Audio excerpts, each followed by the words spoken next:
Hey, what's up guys? Welcome back. We've got a guest on the show today. His name is Brent. There's Brent down there. I met this guy at a Bitcoin meetup, and he's actually going to show us how to turn an old cell phone device into a safe and secure cold storage wallet. Cool. Alright, well, let me... Oh, it went black. Oh, okay. I'll show you my phone first. Okay, I gotta enter my password. It's totally bricked. There's no data, no Wi-Fi, and it's in airplane mode, so it does not transmit. It's totally cold. Turn it on. It takes a password to get into it, which further protects my stuff.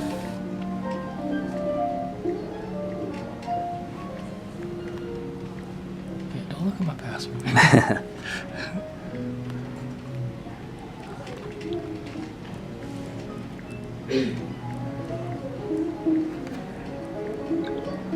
Okay, so I'm into the phone, and basically it's a cold wallet.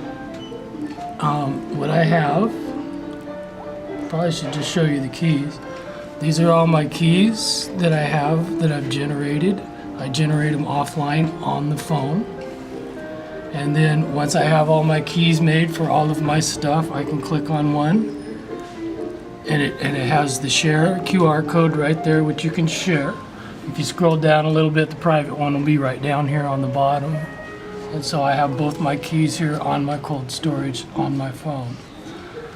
What got me into this was I was looking for a way to do cold storage. I was doing Linux ISO on a USB to get into bit address and generate addresses.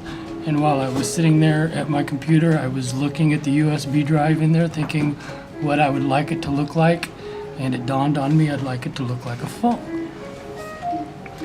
So the process that I went through to make this cold wallet is very simple. I took my phone and I took out the SIM card. Took off the back, took the battery out of the back, and there's a SIM card. A Verizon SIM card was in this one, in the back of the phone. I took the SIM card out. After I took the SIM card out, I opened up the phone and told it to reset itself to factory defaults to erase all the stuff that had been installed on it previously. After it had reset itself to factory default, then I went ahead and got on a secure Wi-Fi, which was at my house, and I started downloading apps. I downloaded 3 apps, or 2. I downloaded a QR scanner called QR Droid, which after trial was the one that I needed to make this work. That's QR Droid. And the second app was Opera Mini, which is a web browser. I needed a web browser that would save offline pages. Once I had downloaded those 2 apps, I opened up Opera Mini, my web browser, went to bitaddress.org, and saved that page for offline use. It's a key generator that generates keys for cold storage.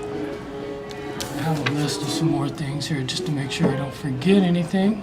Now, is there a certain make and model of phone that you would recommend using to create a cold storage? I just started with this one that I found in my drawer. It's a Samsung SCH 1200. Okay. Okay. I just pulled it out of my drawer and said I'll start with this one when I got the idea in my head, and it worked. I would suggest you get one. I found this one has an advantage. It has an external SD card in it. And so I can back up all my keys onto an SD card.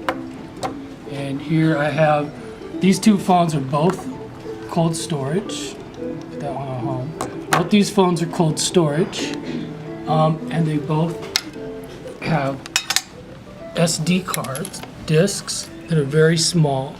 I have them color coded so I know which one goes in which phone, but I can't transfer them. This is what I back up all my keys to.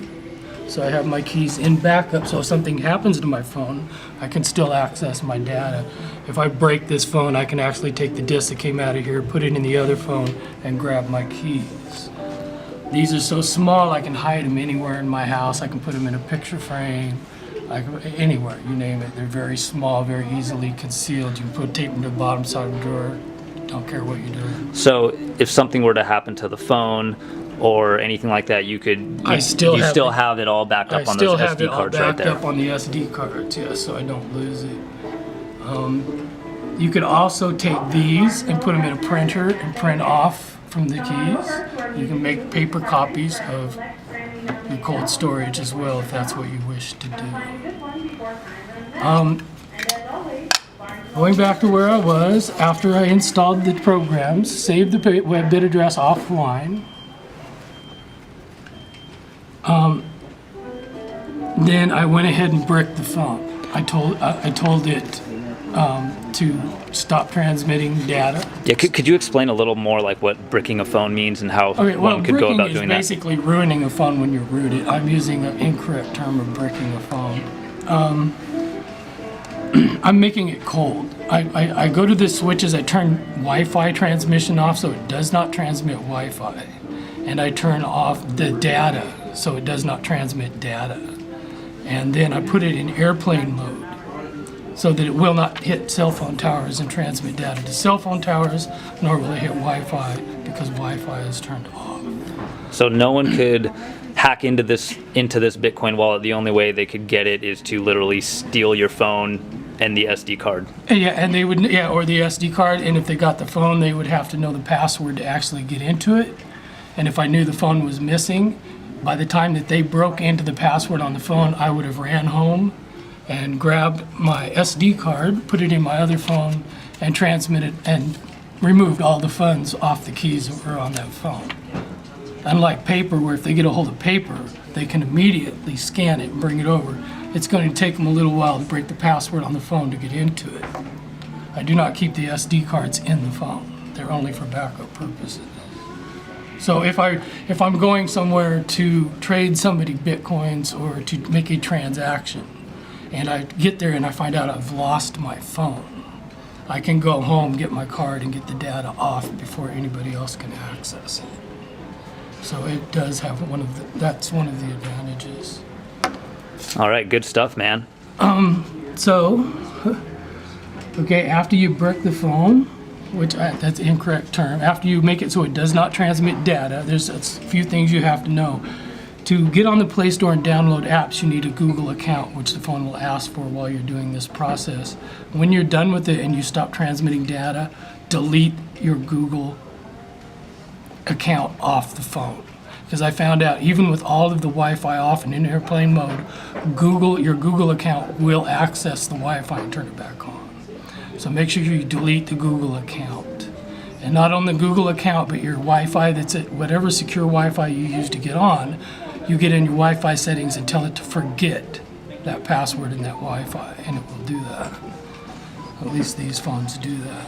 So that once you've done that, you've stopped it from transmitting data and you've deleted those accounts. I haven't yet to have these transmit. They're totally cold wallets now.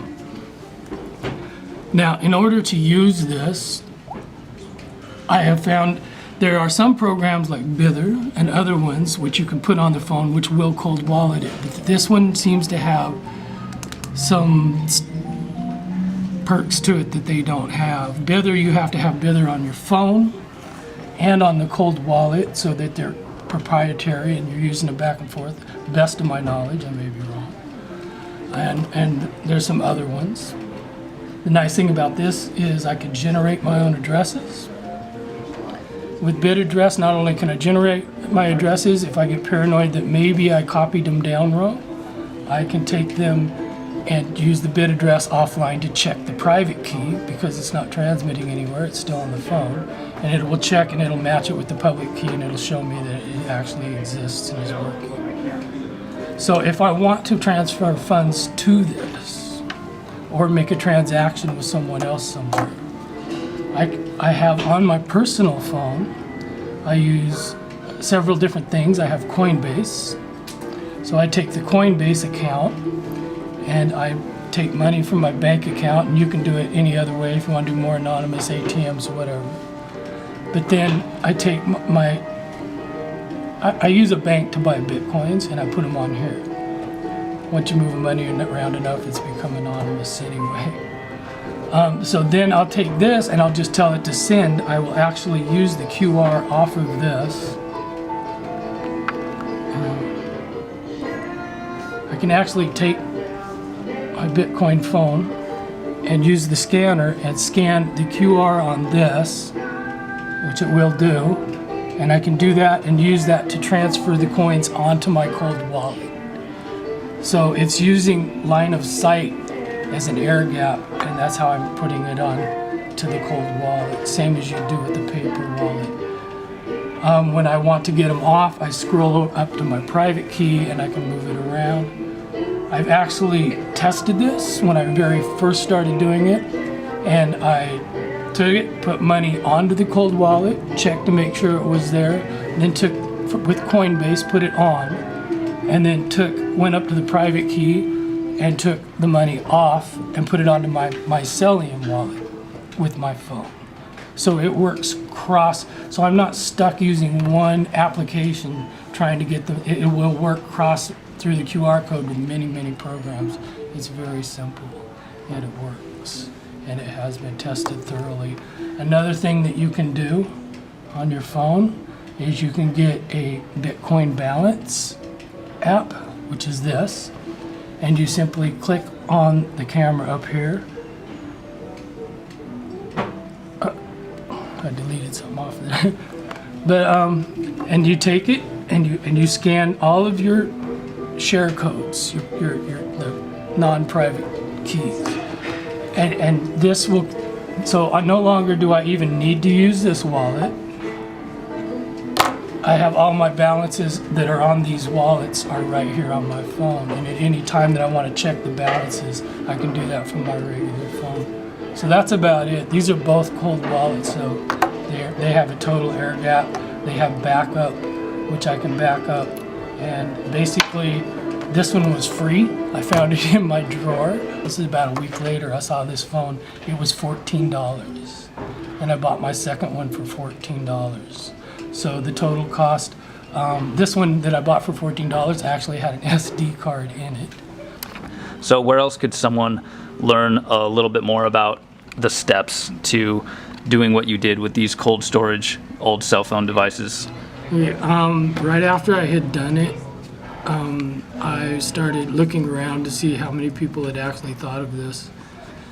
And I don't think anybody really kind of went to the extent I did and did it. So I went to Reddit, R-E-D-D-I-T, and started, posted there a list of instructions on how to do it. Just a few things that probably may not be listed on there. One is to remove the SIM card, and the other is to delete your Google account when you're done. But it's a step-by-step. There's like just 10 easy steps that are written down on Reddit that you can find on how to do it. Making cold storage out of old phones, and my username is Eclectic Universalis. All right, thanks, man. We'll leave a link to those steps in the description of this video. Okay, also, if I may for a minute, that one QR code that you did see on the phone that I showed you, you can donate to that. Send Brent all your Bitcoins. Yeah, well, just a few. Anyway, one or two would be fine. Anyway, thank you. Appreciate it.